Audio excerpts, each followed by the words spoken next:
नमस्कार, साक्षी फूड ब्लॉगमध्ये तुमचं स्वागत आहे. इथे घेतले कोथिंबीर, लसूण, कांदा, टोमॅटो आणि मिरची. आणि इथे घेतल्यात मी बीन्स म्हणजेच पापडीची भाजी. आणि इथे बटाटा. यांची मिक्स भाजी करणार आहे आज मी माझ्या पद्धतीने. तुम्ही नक्कीच बघा. इथे मी कढई घेतली आहे, त्याच्यात 3 पॉई तेल टाकलं आहे. त्यानंतर जिरं टाकलं आहे, चांगलं तडतडून दिलं आहे. नंतर मग त्यावरती मी लसूण घातला आहे, चांगलं परतवून घेतलं आहे. ही भाजी सीझनल आहे. मग एक मिरची घेतली आहे, त्यावरती टाकले 3 तुकडे करून.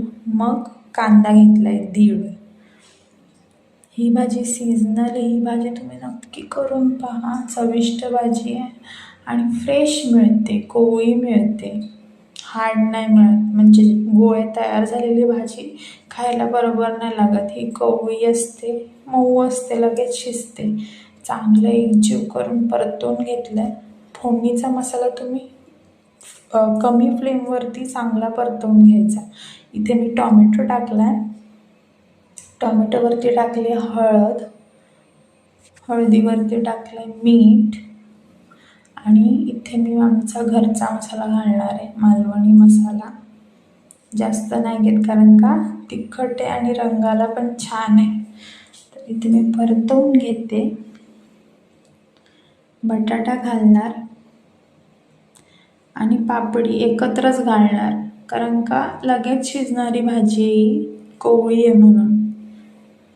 आता चांगलं परतवून घेऊन त्याच्यावरती झाकण ठेवून देणार. नंतर मग परत थोड्या वेळाने खोलून जरासं पाणी घालून परत झाकण ठेवणार. आणि बघा इथे शिजलेली आहे भाजी आपली. जास्त वेळ घेतलेला नाही आहे शिजायला, पाणी पण जास्त घातलेलं नाही, थोडंसं एकदम म्हणजे अर्धी वाटी पाणी घातलेलं. त्यावरती शिजले. आता मी प्लेटिंग करणार.